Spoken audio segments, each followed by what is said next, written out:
You're listening to Season 2 of the GriefSense podcast.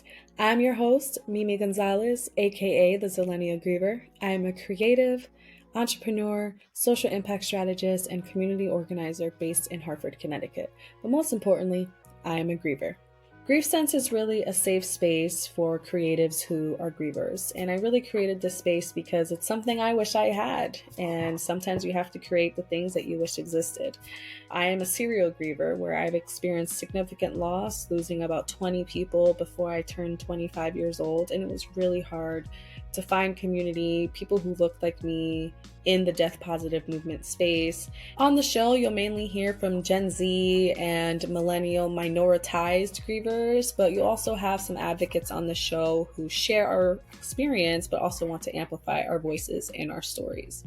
So what is GriefSense? What does that even mean, right? It's not just some fancy name of a brand of the podcast, okay? It's actually a term that I've coined to name my experience. Sometimes the words that exist in our vernacular aren't really representative of our lived experience. And so thus GriefSense was born. So GriefSense to me really is an inner sixth sense and intuition that's unlocked after experiencing physical loss, and it inspires purpose through creative expression, hence grievers who are creatives. So we do this in three ways. One, we embrace our mantra, which is we live life as a privilege.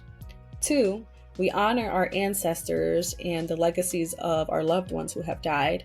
And three, we not only normalize talking about grief and death and everything in between, but we really talk about the importance of planning for our death and talking about this in community with our families. What are our death care wishes? And really normalizing that, because that is not something that we typically do in our very death phobic world. I hope that when you tuned into these episodes that you feel super comfortable. I want you to think that you are in a living room, or in Spanish we say the sala, but the grief sala. And I hope that you're able to have tea in your hand or a cafecito, so that way you're comfortable. I want you to feel like you're talking to your best friends or your primos or your cousins, people who really understand you and get it. And if you are not a griever, and if you are here to learn and listen to the stories that are shared on the show, thank you so much for being here. Your voice is important too, because guess what? If you're not a griever now, unfortunately, you will be one day. And I'm hoping that the insights that you hear on the show will help you navigate that experience. One thing I wanted to also share, y'all, GriefSense is always going to be lowercase, because death, grief, all of that, it can be really scary. So these conversations is to really destigmatize death and grief, and really making sure it's like relatable, digestible, accessible. And yeah, it can be scary for sure, but let's do it together. Let's be in community together. So with that, welcome to the movement, welcome to La Familia, and welcome to GriefSense. Let's dive in.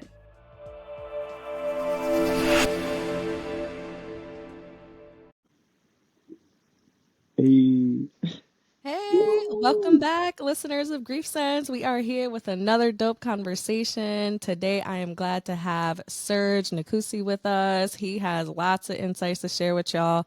And I have been particularly excited to have him on the show because I feel like him and I share a lot of similarities, and he's really inspiring. His journey is really inspiring. I found him on TikTok recently, and every post he has just has such an impact. And you're just really doing the thing, Serge. And I'm just glad to have you. Thank you for being here.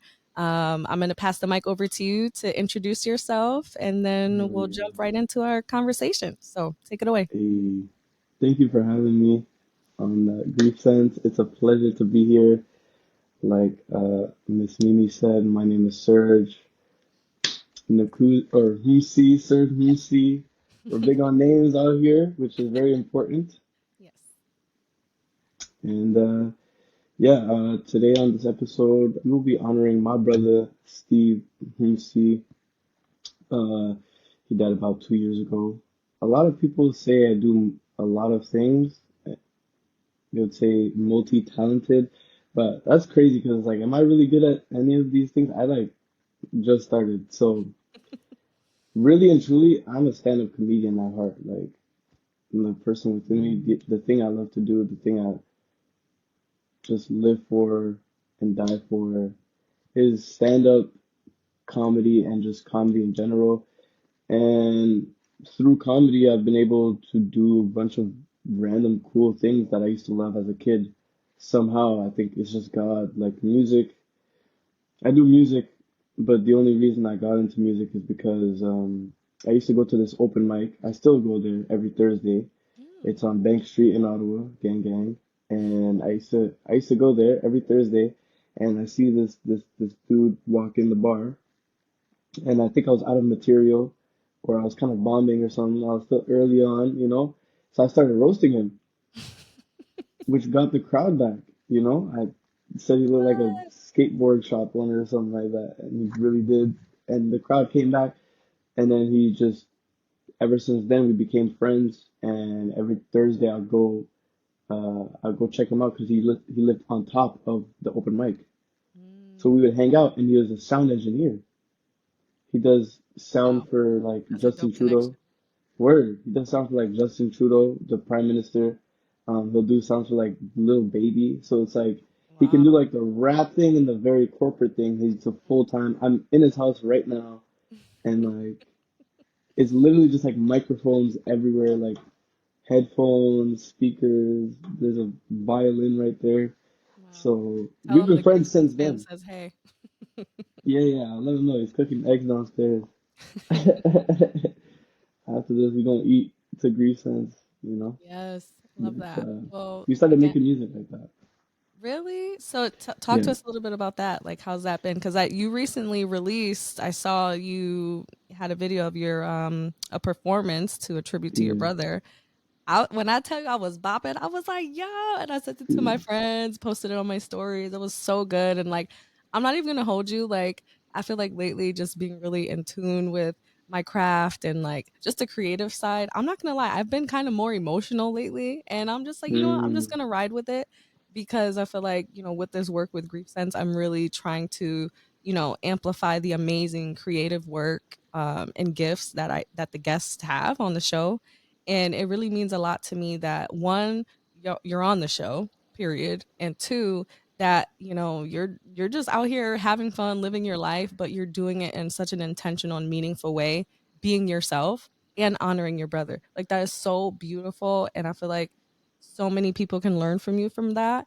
And I don't know, I recently just met you, but I just felt so proud, and it made me cry watching that video of you performing on stage. So, yeah, talk to us a little bit about that. How was that experience? Talk to us about the song. yeah, Talk to us about that. I got you. Thank you for those messages. I definitely got some shit to say about what you just said too. Basically, yeah, like I did we started hanging out after every Thursday, and then after like 2, 3 months of hanging out, he used to force me to freestyle. Every time I would hang out with him Mm, after the open mic, I do comedy. He's just freestyling all the time, making wow. beats. Like it's literally look at what is under. This is crazy. It's like everywhere. Yep. He's just got Wow. everything, and he's just freestyling, and forcing me to freestyle. And I don't mind freestyling because I love music. Yeah. And then one day he's just like, "Hey, why don't you just make a song?" And it wasn't even him. It was his girlfriend at the time. Sorry, his ex. Uh, And she's like, "Why don't you make a song?" And I was like, "Why don't I?" And then it's just like that. And then got to the booth, and I've been not. I wouldn't say loving it. I'm not gonna lie. I've quit making music like 7 times mm, since I started. It's been like a year. I've quit a lot of times just because I never want to get away from stand up. Like I never want something to take me away from comedy. Like that is my end all be all. But yeah. I feel like the so right now this MacBook is holding my phone, the phone camera, and also the beautiful Rick Rubin, the Creative Act book. I don't know if you know about this. Yeah, I'm reading it right now. You're Yep. reading it right now. See, I already Right now. knew. I Yep. already knew. Beautiful book. I Yep. feel like that's really helped me creatively in doing a bunch of different things at the same time. Like Mm, as long as I feel like nowadays I'm like, as long as I'm doing something right. productive and positive, who cares? just do. Yeah. So that's how I'm feeling. And to touch on the point that you were talking about, you said that it made you emotional seeing that video. Mm-hmm. And since we're on the Grief Sense podcast, I just want to say that I am all about being emotional. I am a very emotional person, Love it. and crying is very great. It's Mm-hmm. amazing. You're talking about watching that video. I was watching the Avatar: The Last Airbender last night, and I was almost crying. This shit had me emotional as hell. I can't Have you wait to watch seen? it. No, I'm Yeah. I'm going to though this week for myself. Yo, it was like every scene, my heart is just, you know. But Pulling your heartstrings. Yep. I am a big advocate on letting the tears out. Well, how did you feel after performing that song on Steve? stage? Yeah. Okay. Well, Steve-O, the song, Steve-O is just, it's about my brother, obviously Steve, and we used to call him Steve-O growing up. My mom calls him Steve-O as well. So it just felt right. I try to make all my art as authentic as possible and what I'm feeling in the moment. Like I don't really look to make music about this, that, the third. I was just in the studio. I was with Sam, the 5 a.m., the beautiful producer, and we're just sitting there. I think we had already made a song before that, and he played the beat, and I was like, I have to write to this beat. I don't know why. I don't really write that much. I Wow. freestyle a lot, Mm. but sometimes I'm like, this beat has to be written to. So I just started writing, and then the words came so easy. Like it's like this is how it should go, and it's a little bit about like the chorus is I be fly high like an eagle, soaring through the night skies, watching over people. I feel like that's my introverted self, like constantly like keeping an eye on things and watching things.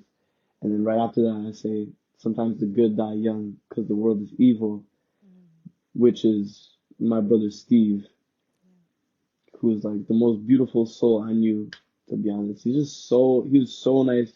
If you find his Instagram, he's always smiling. Like, personally, me, like, I'm a little like, I smile too, but I'm like the darker side of him. When I'm roasting people, I be roasting, I be letting that shit fly, you know? Mhm. But he's just a light, huge athlete. He was on Team Canada doing high jump, won a bunch of medals and stuff like that. The verse is more about my whole family in general. So I'm talking about I was playing Minecraft while he was serving 10. So in that moment, I'm talking about literally playing Minecraft as a kid, and my other brother, because I have two brothers, being in and out of prison, in and out of jail growing up. And I remember because my parents were constantly moving, especially my dad because he worked for UNICEF, Mm. and me like being home alone playing Minecraft and receiving the first call that he's going to prison. Mm. You know? So I was just playing as a kid, and the phone was ringing, and I pick Wow. it up, and then he's just like, and it's the police, like, your brother's been locked up. Is there a guardian or parent around you? I'm like, just like, How old were you? I was like 9, 8, 10, like I was young, young, young. He was always just in and out until he had a bigger 10-year sentence Mm. later on, which is why I Wow. say 10. Yeah. And then I'm talking about like how now that because he ended up uh, leaving the country, getting kicked out of the country, kind of like deported Mm. because of the crime. He was never a Canadian citizen. Mm. So he lives in Rwanda now. And I talk about how when I went back and now that he's out, it's like we're trying to make up for the time that was lost and shit Mm. like that, Wow. like now and stuff like that. And then I talk about my nephews because I'm the youngest and how I hope they spend time to have a birthday, you know, because of my brother. I'm talking about SteveO, and in that performance, since it was my first time performing music, I don't really sing like that. Mm. And in that performance, I'm not gonna lie, when I started, it was just like, wow, this is gonna be easier than I thought, you Mm. know, because I done bombed 1,000 trillion times. Ain't nothing harder than stand up. Ain't nothing harder than not being funny. Like Mm. people just looking at you like, Yeah. and you're trying your hardest. So after I just remember all the times I've bombed on stage because I perform every night, by the way, like Wow. Monday through Thursday. I've been doing this routine for like two years now, just Wow. every You day. sleep like you take care of yourself. That's one thing about me. I Yo, might work a lot. he had to sip tea for that. That's one thing about Water. me. No, I sleep. I'm not a workaholic. I just enjoy doing stand up. I Yeah, like it's my therapy. I love that. I cannot do stand up Mm. tonight. Like I'm gonna go to a show unless the moon somebody landing on the moon tonight or some Mars like we finna see Mars in the sky. I don't look. Like we Let's outside. be We outside tonight. word. I'm outside for sure. I love For it. sure that. I love it. Well, thank you for giving us more insight into the song because I feel like I don't know. I just want to amplify it far and wide. Like everybody needs to run it up. Where can people find it? Where can they listen to it? Like, is it out on all platforms or tell us, Yep, or is I'm it gonna.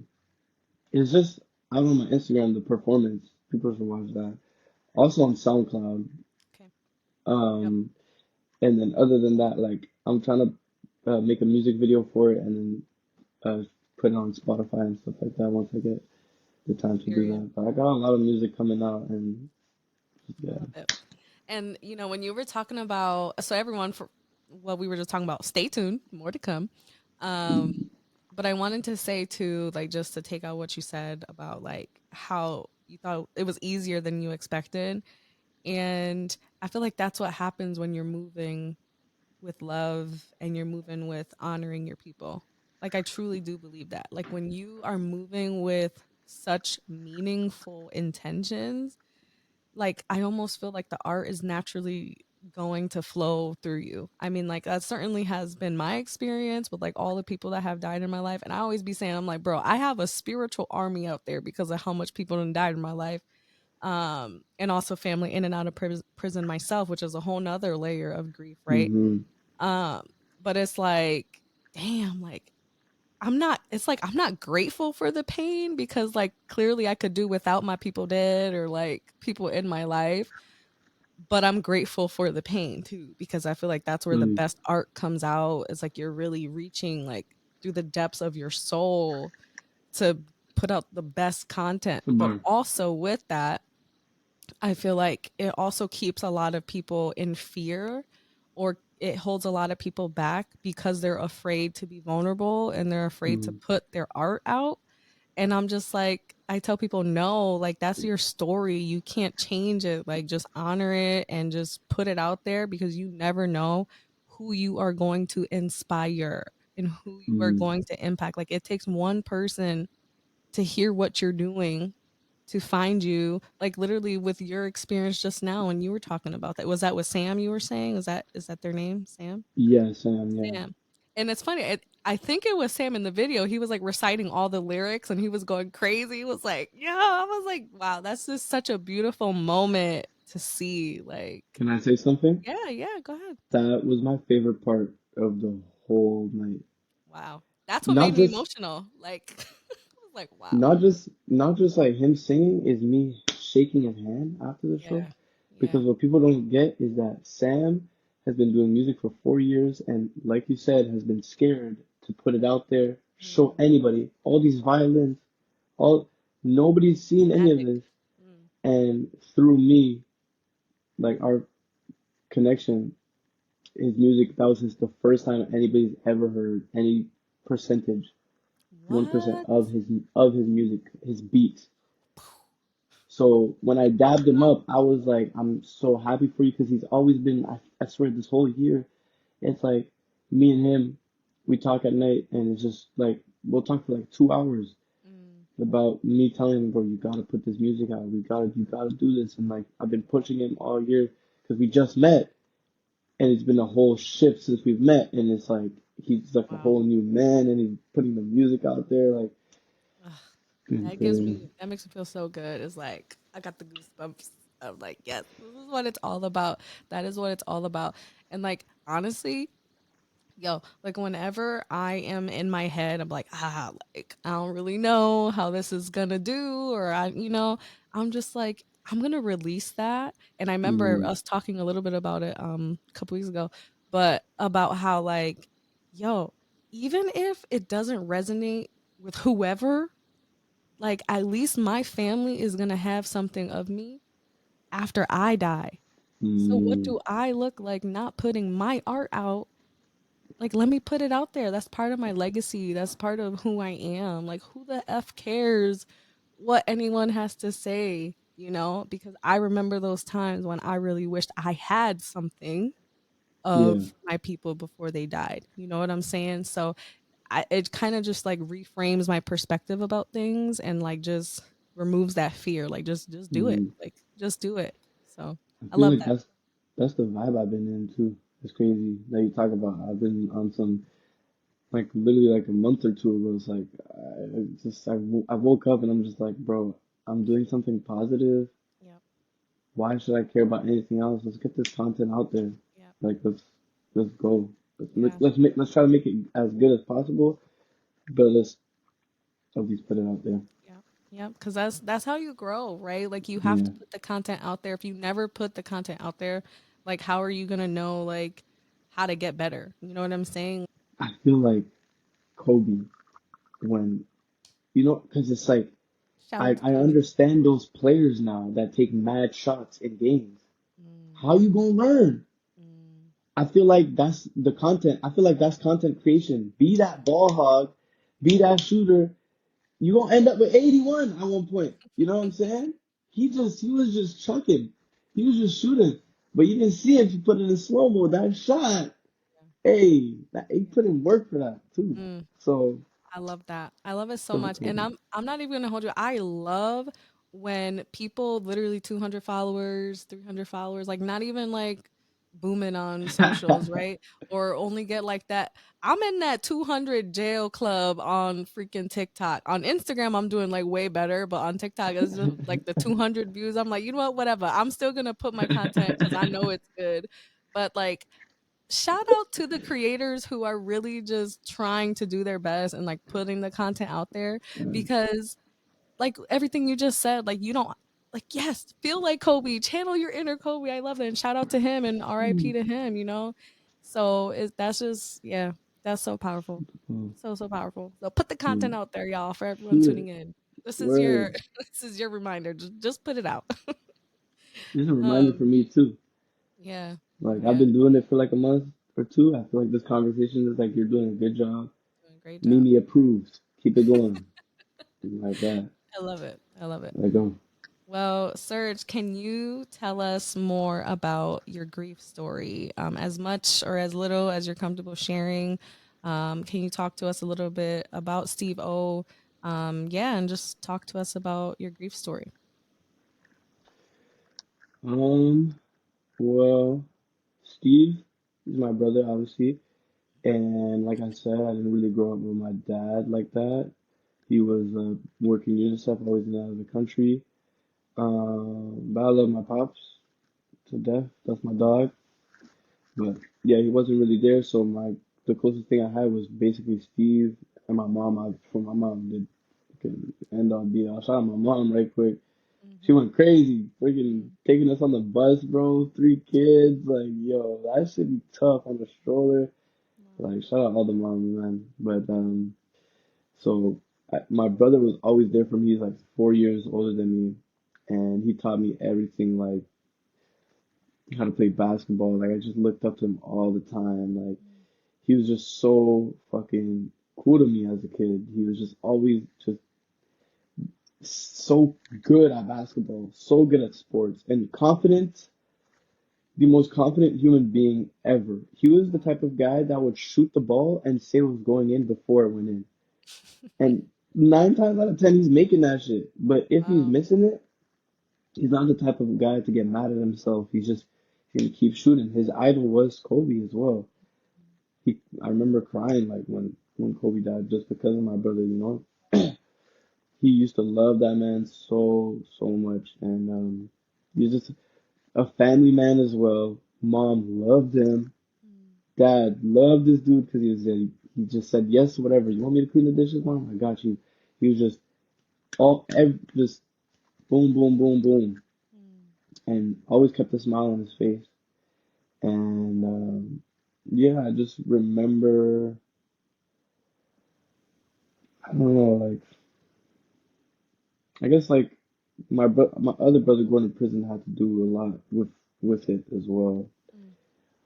And I saw just a lot of stuff before I was 18, Mm. but leading on to his death really had an impact on how I dealt with the grief and how I just am as a human. Like now I'm like a lot more like I talk about crying and stuff like that, and that's probably mostly because of the grief, because like I learned to just release your emotions, like you can't hold it inside, you hold that shit inside, but that shit you're a ticking time bomb. Yeah, You're gonna it's blow gonna kill you. Yep.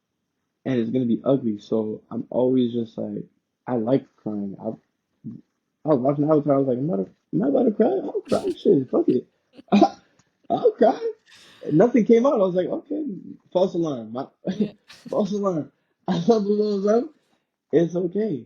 But like, he went to prison and so much shit happened. So when I was 18 and like 19, a little bit during that COVID era, like I was just like, I'm just gonna do comedy now. I dropped out of school. I was just like, I'm gonna do comedy now and just do whatever I want because so much stuff is happening in my family. I just gotta focus on myself and find myself. Mm.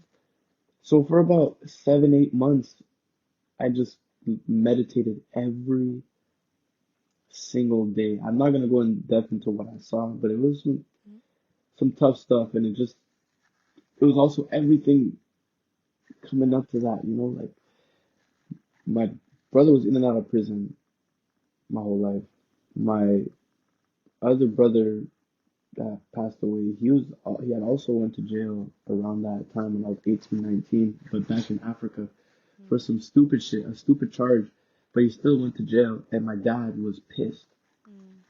And I don't like to say this story, but I feel like it's important for the people out there to keep believing in yourself even through thick and thin. Yeah. So when that happened, that meant all my brothers had been to prison but me. Mm. And I didn't know at the time. I was back in Canada, home alone. Everybody was in Africa. My dad takes a plane ticket, comes straight down here, and then the basketball. I remember the playoffs were on, and then he just comes into the house all mad and shit. And I'm just like, what the hell? Like, Mm. you mad? Like Like, I haven't seen you in a little while. What's up? yeah, like I'm giving him hugs. I put the NBA game on. It's just awkward. And then he looks at me and he's just like, your brother just went to jail, right? And I was like, Mm. yeah. And I mean, I know because I was trying to call him. And I was like, no, but it hit me right there. I was like, I This am, is Steve. yeah. Mm. And I was like, I am fucked. Like, I'm done. I know what this is about. My dad is so strict. He is like Mm. a different man. But yeah, like, basically for that 3 weeks that he was there, my dad was just basically telling me that both your brothers went to prison. Like, what's gonna be the difference between like you? You're Mm. gonna end up the same as them. Just Mm. like when those teachers tell you won't amount to anything, that's exactly how I felt. So for 3 weeks, it was like a boot camp, and he was just like taking out all that anger and putting it on me.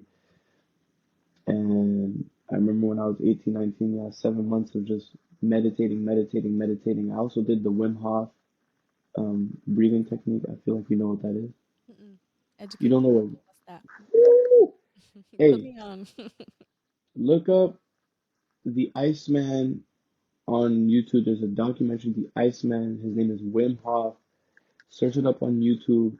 This guy is a legend. He has records for holding his breath the longest underwater Mm. and being in the cold for the longest. And all those things are really mental like fights. They're mental battles. Mm. And it's the same thing like holding your breath for a really long time is holding the pain in for a long time and taking it to the chest. Mm. And he did that by doing breathing techniques, breathing exercises that are on YouTube. There's a bunch. What's his name? Sadhguru or some shit. I'm gonna look I him up. got you. breathing technique, sick as hell. Oh. It's it's another form of meditation in a way, and it's good for everything inside of you. I'll let you uh, search it up on YouTube, but I did that for about 7, 8 months, and I stopped talking to all my friends. I'm not gonna lie. I just I left everything. Like it was just too much for me, and I just like focused on myself. And I remember after that 7 months, I went into. I had a dog at the time, and I'm meditating this 7 or 8 months.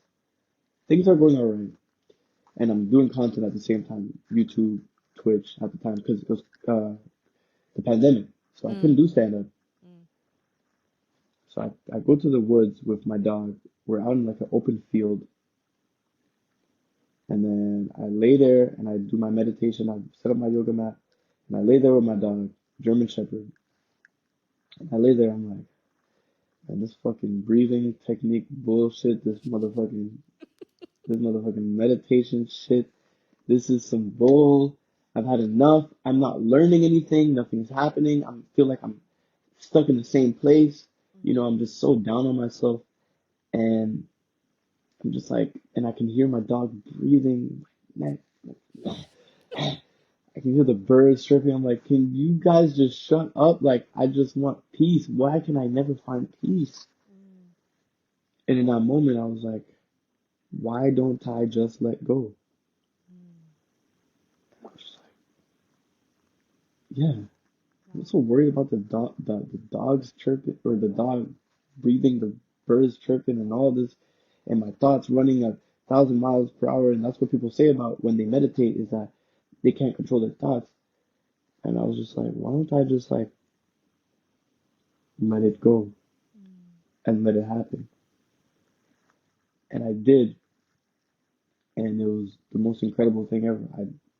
I felt like the meditation was activated. I just listened to the birds. I listened to everything. I listened to everything, and it was like peace was finally found, and the peace wasn't as difficult as I thought it was. It was just like being one with yourself, which is just letting go of things, just like letting life happen, Yeah. being yourself.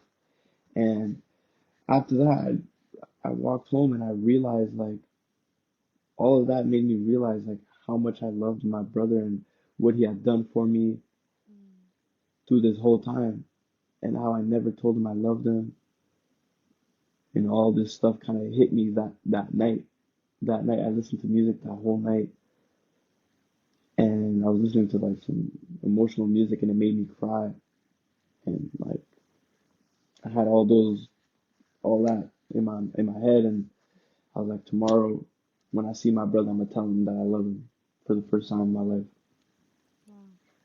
And then yeah, the next day we're in the kitchen, and I told him that I love him for the first time, and had a moment with him, and I told him I didn't just say I love him, like I made it like clear like what impact he put on my life. It was a whole conversation, and I gave him a hug, and that hug felt like a passing of the torch. Mm. Wow. And because he died literally the next Saturday, it was 1 week apart. Wow. So I feel like if I didn't do that, I wouldn't be able to handle any of that, any of what came with his death. I love my brother, but he was a very popular man in this city.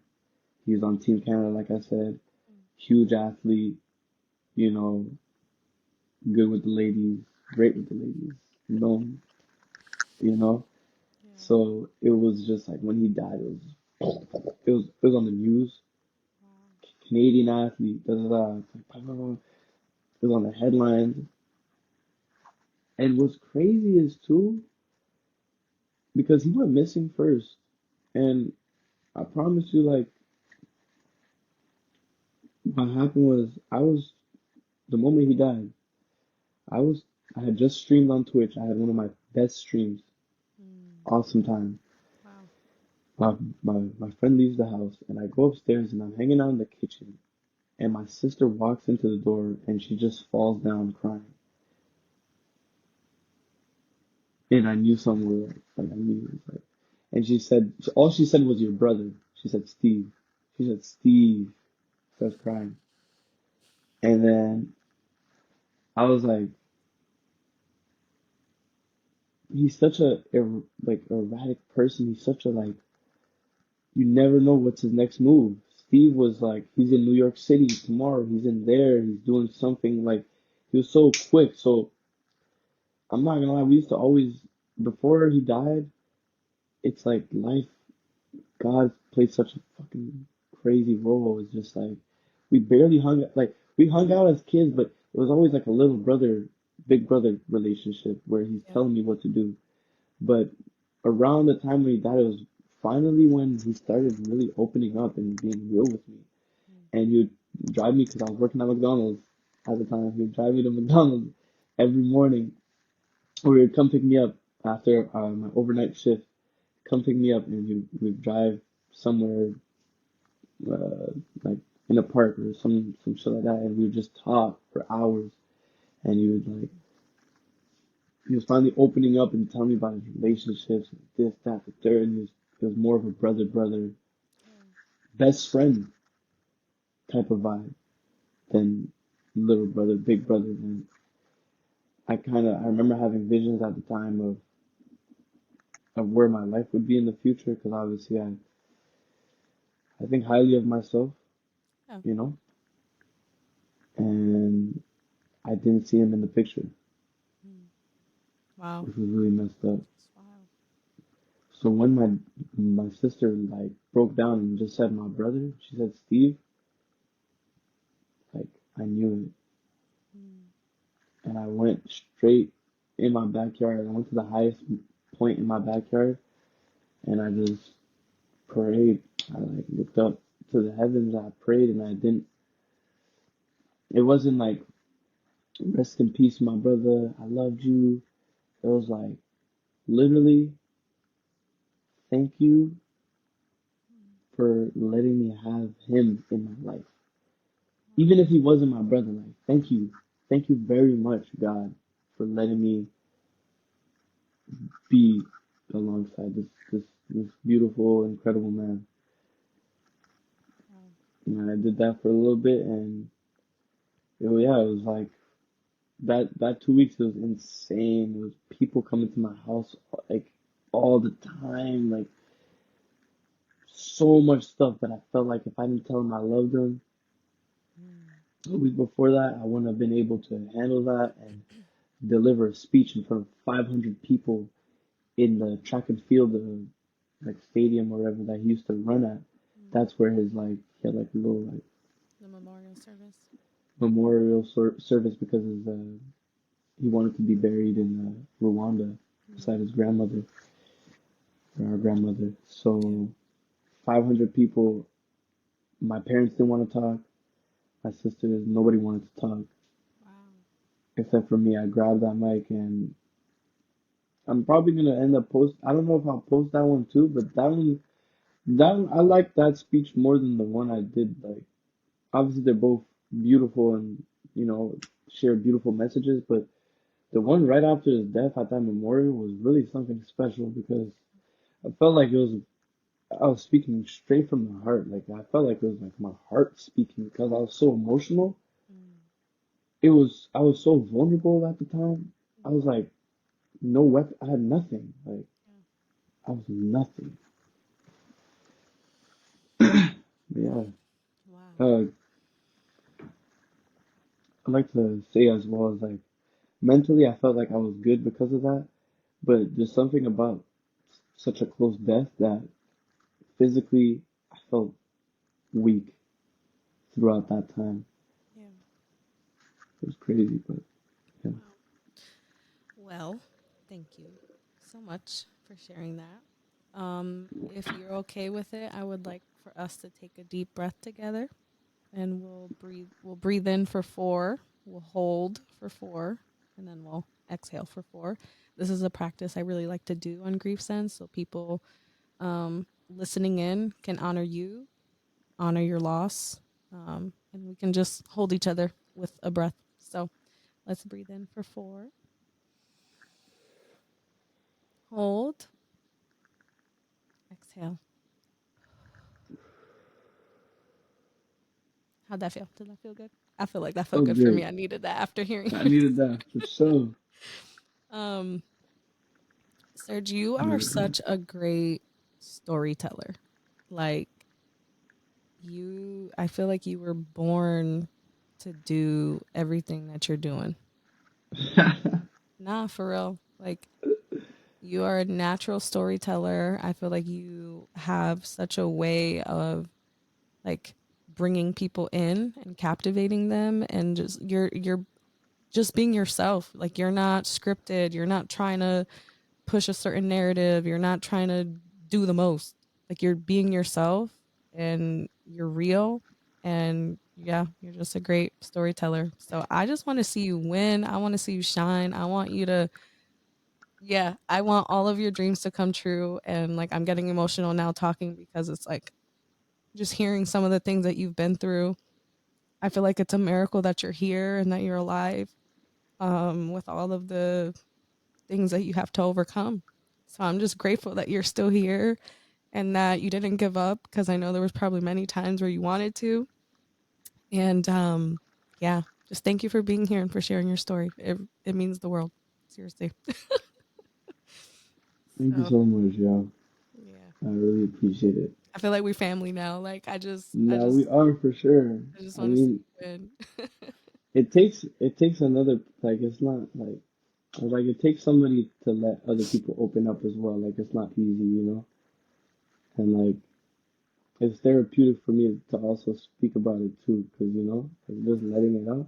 Not Yeah. everybody's trying to hear that, but you just, like sat there and like listened to me and like embraced me. You know what I mean? So thank Yeah. you very much for letting me Yeah. get that Seriously. off my chest. Yeah. That was, and this is something that like with grief sense, definitely like the motivation behind it, of course, to honor my people who have died. I feel like the close connection that you were mentioning that you have with Steve is, I mean, I have several close connections to me of the people that have died, but the three are definitely my father, my grandfather, and my best friend Megan, who passed away when I was 16. And every person, no matter who they are, like there's that space in your heart that's for them. You know what I'm saying? Like no one can fill that space. And when you were talking about like speaking at the memorial service or anytime that you public speak about and share your story, like you just feel like your heart coming out, like your voice is just coming out naturally. And that really really really really hit me, because I feel the same way. Like when I got into public speaking and the creative side and arts and organizing and activism, all of the things that I do, through my loss, um, primarily with my best friend who unfortunately unalived herself and died by suicide. I started like community organizing and doing like suicide prevention for youth, and really making sure that people are inspired to live a long life no matter what we go through, because they died, but let's honor them, right? Like what can we do to inspire other youth and other young people to still be here and to not give up. And that was like my Mm. whole message. It was life is worth living. And I remember I had like mad people in my town in West Hartford, Connecticut, which is so wild that you're in Canada. Like really the power of social media and we're just connecting. Like it was so beautiful. But I had so many people in my town wearing my yellow wristbands that said life is worth living. And like that Mm. to me was my affirmation to stay alive, because I actually tried, unfortunately, not being here multiple times, and just seeing other people see the value or like recognize the message that you're trying to put out, moving with positivity, moving with love. Like that's all I need. That's all I need for us to like live long Absolutely. lives, to us to create dope content and honoring our people in the process. And back to what you were saying about like, you felt your heart, like just your voice is naturally coming out of you. I had like a very iconic moment in my life when I was 24. So, and I thank to my losses for sure, 100,000%. Like keeping it real, I was invited by the Obama Foundation and President Obama to be on stage to share my story, and as a keynote speaker, as one of the keynote speakers at the conference that they had in Chicago. Hmm. And then I was also invited to be a panelist with President Obama and Yara Shahidi and a couple other youth leaders across the world. We had one woman from Cameroon, one woman from Syria, um, a young man from Yonkers, New York, and then me, a little Afro Latina girl from Hartford, Connecticut. Like I was just like, yo, like this is so wild. But when it was time for my keynote speech, there was like this moment where I feel like I blacked out, if that makes sense. And then like Yeah. something else just took over me and was like my voice. And there's like this iconic SpongeBob episode. I don't know if you've watched it, but it's like where Patrick has to do his driving lesson and SpongeBob is in his ear in the radio, like trying to guide him on like you do this and you do this. And like that's how it felt. Like it felt like I had my ancestors or like my people like tuning in through me because I couldn't talk. Like I just they Yeah. were my voice. And Mm. so I always reflect on that whenever I'm doing this, like my podcast or any speaking opportunity that I do. Like I feel like it's so dope, like letting them come through me. Like I'm a vessel, I'm a conduit. Like I feel like I am not just honoring my life and doing the things I want to do, but I also get to honor the people who have died. Like my dad died at 21 years old. Like what? My best friend is forever 17. Like they're living through me, you know? And like that's Hmm. something that I don't take lightly. And so whenever I do put content out or whenever I am doing something, like I'm doing it intentionally, you know, like I don't just do stuff to do it. Like all of it is connected, you know, and like I just feel like I really resonated with what you were saying because I like literally I feel the same way, and I'm sure other people tuning in feel the same way too. Bro, I feel you. I'm Yeah. not gonna lie. That's crazy. Hmm. That's Yeah. beautiful. Yeah. Well, thank you for sharing all of that. So, Hmm. from where you are today, like how do you feel? And please tell us how old you are as well, because I just think people are going to be like, "What? Like if he's that old and I could do that, then I could do it too." Um, but how do you feel like being from Rwanda, being even living in Canada, like and your brother's legacy? Like how do you feel like all of these influences are impacting you today and influencing your art and like how you show up like with music, with stand-up comedy? 22, by the way, 22 years of age, Wild. and my brother, well, he really helped me because like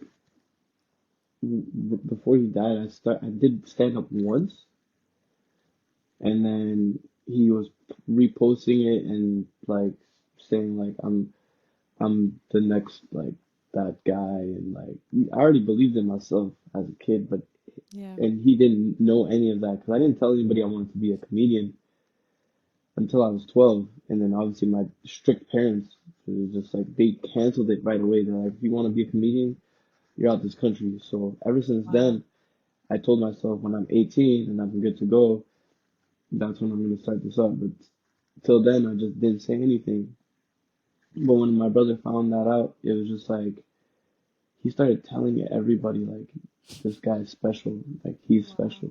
My little brother is special. My little brother is special, and I feel like I hope if I ever get two sons or kids, I want my kids to like treat their little ones like that. You know what I mean? Make them feel special because it's like he kept on saying that I was special, and I was like who? But it made me feel special though, especially when he left. You know, it was like Yeah. damn, like I always just have that in my head, like Steve thought you were something cool, so you better go out there and go crazy.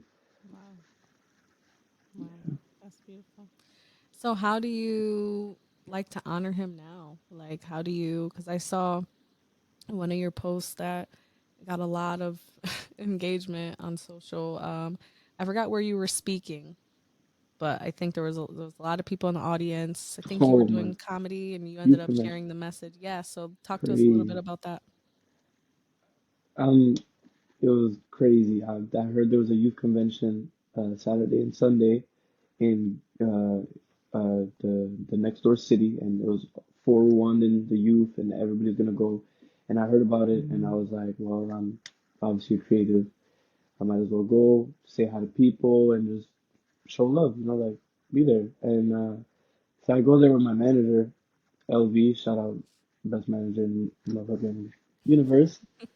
And I go with him, and as soon as I get in, they're like, "Oh, Serge, the guy from TikTok," and I was like, "What?" And then I was like, right away, they're like, "Yo, we need to get you on a panel. We need to get you talking." So I'm like, "Oh, what the fuck?" Like, and they're exchanging numbers, and I'm just like, "All right, awesome." And Oh, they had already done the panels for that day, so I just hung out, listened to music. Um, there's some sick artists performing. Had a good time. Went home. We tried to call him that night to see if I was gonna be on the panels, because once I started hearing about the panels, it was also that weekend was my brother's birthday weekend. So the day before that, wow. we actually had like a party at Tropical, like this club, and everybody came. There's like a big picture of him. So not only do I honor him, and the city honors him too. Like everybody That's loves him. beautiful. 2 years ago and still having parties. Everybody was there. We had a good time. So the next day, when I heard about that, I was like, it was in my thoughts. Like when they told me about the talking or being on a panel, I was like, this is what I'm gonna say. I'm gonna say the story about me, the 7, 8 months, Yeah. because a week before that or 2 weeks before that, I was telling that story to people, and I was seeing it really like touch people, and I wasn't saying it just Yeah. I ain't no preacher, you know what I mean? I wasn't like I'm just talking to friends, and then they're Yeah. asking me questions, and I end up like sharing that, and like I'm all about just authenticity of my art, and Right. it's just like that spoke to me. I'm gonna use it. I know it's something special. I knew I was gonna do it, so I started calling him. I told my manager, "Yo, I'm gonna do this. They want me to do comedy. I don't care. I'm gonna do this speech. It's more important than Yeah. making people laugh." Absolutely. So he's not answering. I needed him to answer because I had work the next morning during the whole conference. So he doesn't answer. I'm like, "Oh, whatever." I go to work. I have a good time at work. I'm talking to one of my coworkers, and she's like, "Well, what are you doing tonight?" I'm like, "I got kind of like a speech going on later or something like that, And then I'm kind of shy about it because I'm not 100% sure. I'm not getting any answers from them. And I was like, all right, like, you want to hear the speech? I tell her the speech at work while we're working. I'm a busser at this breakfast diner. Mm. So sometimes I'm on my station and I talk to the other busser. So I'm telling her, I'm telling her the speech, and she's like, oh my God, sir. And like, I started hearing that from her. I was like, I gotta say this. We gotta find a way. And my manager's dealing with them back and forth. They're like, oh, we want you, we don't want you, we don't have time, this, that. And I was like, this is fucking ridiculous. I asked one of my coworkers, yo, bro, can you just finish my shift? I think I gotta go. So I take the bus all around the city, go get changed. Like, they're telling me no, they're telling me yes. Like, I get home, I get out the shower, they're like, okay, come, and then I order the Uber to the conference. In the Uber, they tell me, okay, we don't want you anymore. We don't have any more time. I'm like, what the hell? Mm. All right, I'm about to tell the Uber to spin me back, and then I'm just like, no, like Mm. that voice, Yeah. don't do it. Go, just go. Mm. So I stay in the Uber. I go, I get into the door. Same thing. Walk in. Serge, the guy from TikTok. I'm like, oh, and they're like, oh, with the panels, we need you to give them. They get me to the right person at the right time. Everything just ends up just happening perfectly. Wow. And I get on that stage. They say I got 5 minutes. I'm like, man, give me one. You know what I'm saying? I'm giving, I'm gonna do my thing. Right. I'm there, and this guy, it was a little disorganized a little bit. The guy's like just rambling about something. He just randomly says Surge, and I'm just like, what the? And I just go up there. I was thinking it was gonna be like this, like that, but it wasn't. And that's the beauty of art. Yeah. You know, it's just you just gotta go. You just gotta go. I grabbed that mic. I knew what I wanted to say. I didn't need my notes, and it was just straight from the heart. Mm. Let them people know. And oh my God, did I love it. You know what I love the most too? Mm. Is saying, uh, after the 7 months, I told my brother I loved him. And the whole point of this message is tell tell your people, tell your friends, tell your brother, tell your mom, tell them you love them now before it's too late. And I look into the crowd and I see a father. He was looking like this the whole time. And I saw him like look over to his son and be like, I love you. Gosh. Wow. I was just like, yes. That's what it's all about. Wow. It worked. I just see people just hugging and just like telling each other they love you. And after, yeah, That I reminds me love of that. church. Like, turn to your neighbor, tell them you love them. Hey, neighbor, I love you. That just reminded me of. Nah, I remember that. I remember those days. I remember Turn growing to up, your turn to your neighbor, say I love you. But they used to be like, I love you. Like say it with your chest. I love that. Like you just spreading the message of love and like, and I can only Beautiful. imagine like Steve was with you that day, 100%. Mm, Like he was with you. I feel like he helped made all that happen so naturally, like as it was supposed to. most Like definitely. 100%. I love that. Well, wow. Well, thank you for sharing that. And I feel like it's really inspiring. A lot of people feel like they don't have a story to tell. And I always tell people, like, that could not be further from the truth. Like, Yeah. 9 times out of 10, the things that you're most afraid to talk about are the things you need to be talking about. You know, Mm, like, there's something in your story that you learned how to overcome. That's the story you need to share, right? You can absolutely. always learn how to package it, how to say it, whatever. You might refine it over time. You know what I'm saying? Like, but everyone has a story to tell. Look inside, look inward, like tune everyone else out, tune into your own frequency and tell your story. For sure. Point blank, period. um, but there was something you said earlier. I really want we can't hang up without me acknowledging it. Um, because it's not an experience that everyone shares, but it's very important for the people that do. And I want to hold space for them. You talked about how basically during that period, since your brother was so popular in the city and had a lot of, a lot of people knew him because of the work that he did, you essentially had to grieve in public, A, and B, like it's almost as if everything's on display. Your whole family's business is on TV, on the news, everything. And I can only imagine the thoughts going through your head and not feeling like you have space or time to honor that, and let alone your family being in all different parts of the world. Yeah. So can you talk to us a little bit about that, and like what would your advice be to someone who might share a similar experience, like going through grief and it's in public and on the news and everybody knows about it? Like, what would your advice be to someone navigating that? Well, I'm I'm gonna keep it real. Like a lot of people felt like I ran away, Mm, but it was like because what happened was the first couple of days I I was alright, but it was like man I couldn't do this. It was like I'm downstairs in my basement trying to play video games or trying to do something else, and some dude walks in to the basement, and he used to be friends with Steve, and I might not even know him, mm, and he just starts crying on my shoulder, like grown men are crying on my shoulder, wow. like 5, 6 times a day. So I was just like, I'm good, because I'm not crying. You know what I mean? I was crying the first day, but like I'm not just crying in front of strangers. This is my brother, like you know what I mean? I'm not even trying to be weird. This is weird. Mm, So I I went to my friend's house. His name is Christian, and I'm friends with his parents, Hispanic as well. That's why I love like Hispanic culture. He's from El Salvador. You know what I'm saying? got the Both accent. parents. Okay, No, what? okay. He taught me better. He taught me He's El Salvador. I love ever it. since I pulled him to come to my house and I was like, hey man, you want some tortilla chips? He's like, what? The fuck are tortillas? It's like tortilla. I was like, Oh, you oh. mean not tortilla? That's what me and my sisters joke about it. You want some tortilla chips? You want a quesadilla?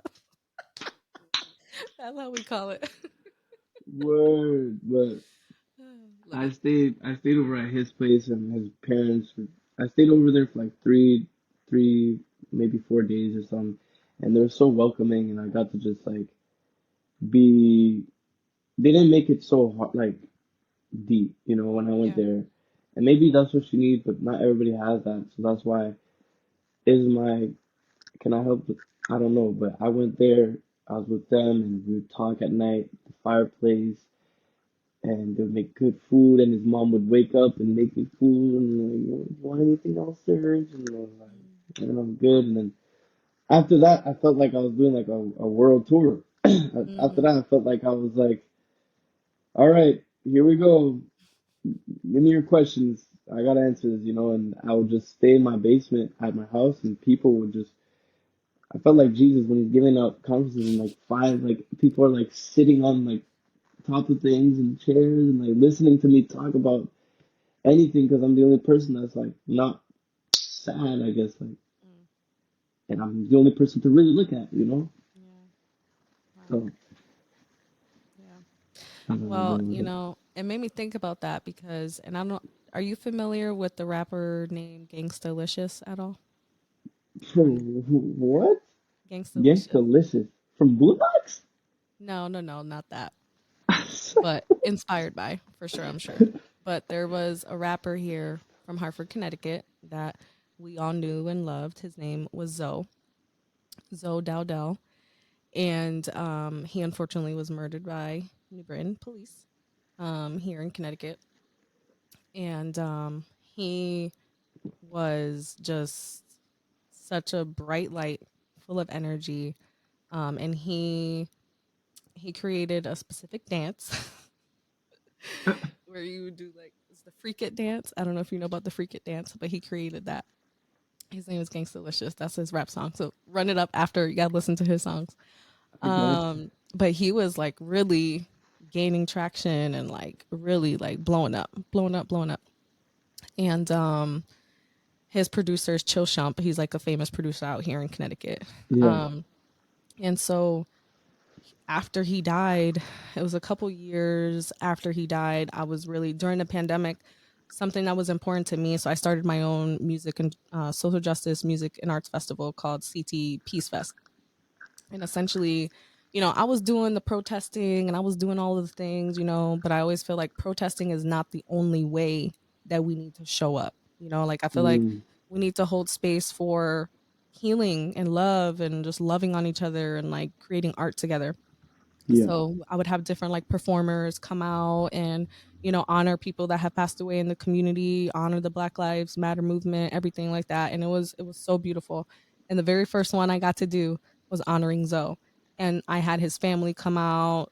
They spoke. We had Mike Flows, another dope rapper, performed his tribute to him. It was just such a beautiful, beautiful, beautiful moment. I'm sharing all of this to say when his little sister spoke, I think she's about 24 now.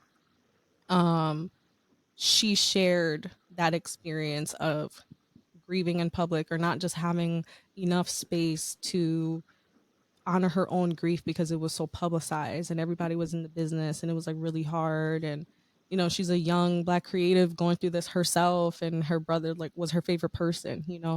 So I feel like I definitely would love to connect y'all if you're ever open to that. I feel like y'all would have a lot to connect on. But Hmm. yeah, I just feel like that's a really important experience that not a lot of people get to talk about, and like that's something that happens with celebrities, like, Takeoff, PNB Rock, Juice World, like all of these really Pop Smoke, all of these really key figures in the industry and everything like that, like their families.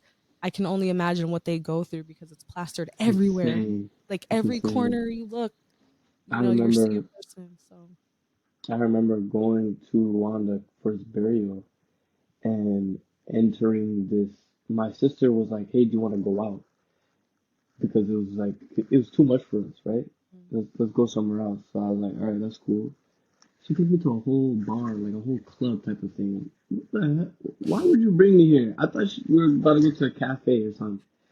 And we Not the walk cafe. in, and I felt like Harry Potter just came back. You remember that? And that first movie when it was Harry Potter, it's Harry.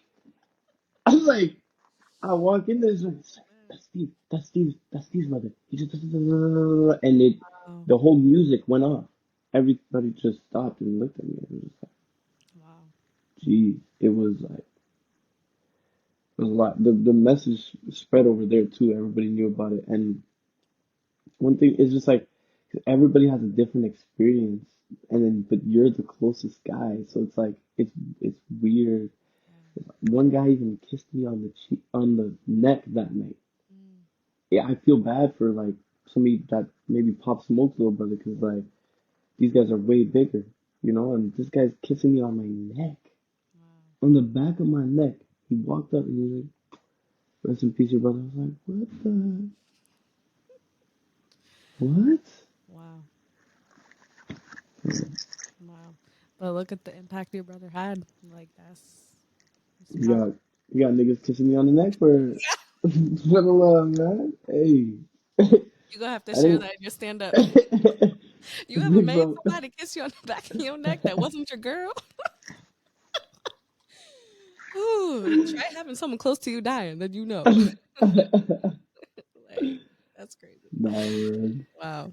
Well, speaking of comedy, I want to connect you with my uncle Marshall. So I'm gonna do that after we're done hanging out. But I I just feel like y'all are meant to connect. And he's out, on tour with Dave Chappelle, and Hmm. I just anything I could do in your journey to help anything, like I just want to do that. No, I just wanna see that. likewise. Especially Yeah, after this, yeah, we're family and partners, and like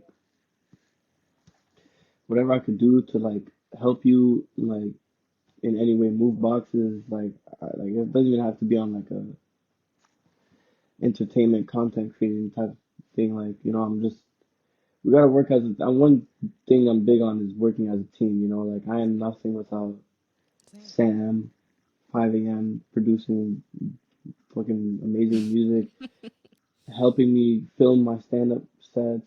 LV, my manager, Junior Benito, professional wrestler, about to go to WWE, best friend since grade three. Period. Like I just got like, and I'm always trying to make this family bigger and just add more real people. Like it's not that big right now, but there's not that many real people in this world, so Yeah, we can start as a small fucking we strong locked in. army. We locked in. We locked in We for life. locked in. We locked in. We locked in for sure. uh, love it. Well, before we end, would you be able to share? Because a lot of the people tuning in, or at least I hope are tuning in, are young creatives who are from a marginalized background from all over the world.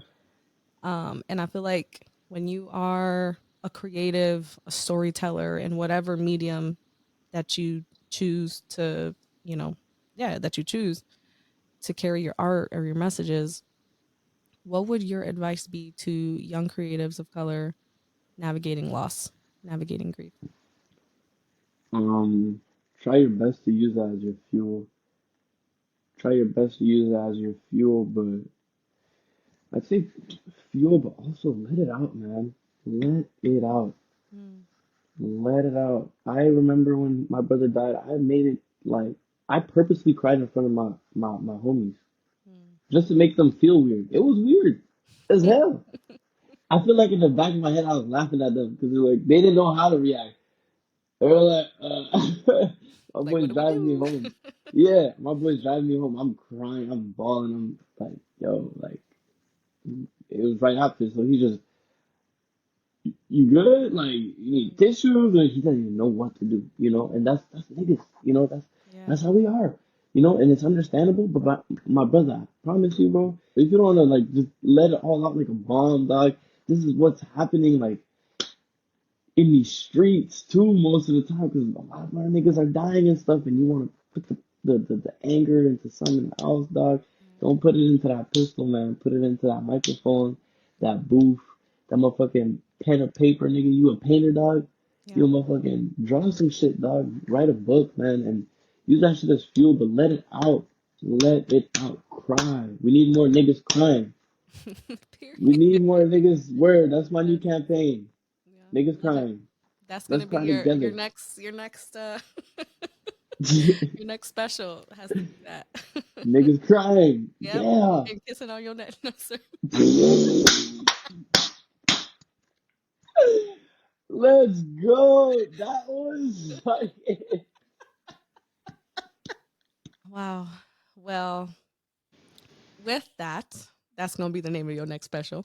Um, that was so good. That was so good.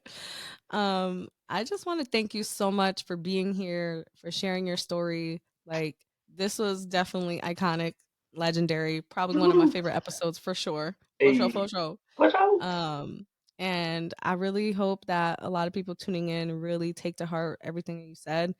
Honor your emotions, feel your grief, move with your grief, integrate your life with your grief. Like, how can you create with it? You know, like if you were to really surrender, like you said, in that moment you were meditating in the woods and you're just like, what if I just let go? Like, what if you just surrender to your grief and see what happens? See the magic that happens. Let your ancestors, let the people who have died, let them take over your vessel, let them come through your voice, honor them, you know, because that's exactly what Serge taught us today. I love it. Um, and how can people get tapped in with you actually? Where can they follow you? Where can they get tapped in with you?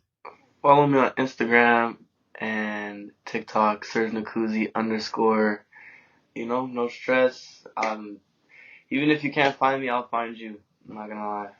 I'll find you. Period. I'll come perform in your city for sure. I'll be in Connecticut soon. Come to Connecticut. You gotta come to the Funny Bone. Oh yeah. I'm gonna try to set it up. You gotta come over here. I would Let's love that. go.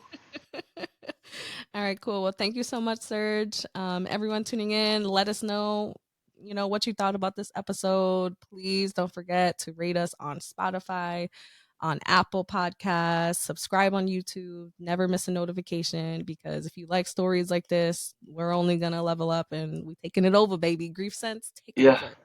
over. All Yeah. right. Catch you on the next episode. Bye, y'all. Grief Sense Familia. That wraps up another episode of the Grief Sense podcast. If this resonated with you, please feel free to share with someone who will appreciate it and tell a friend to tell a friend. Also, I'm a firm believer that feedback is a gift. So, I'm just saying, I won't be mad if you decide to leave a review and a rating of your experience on the podcast so far. Also, let's help each other find community in grief and let's amplify these stories far and wide. Thank you for tuning in solidarity y con mucho amor, Mimi.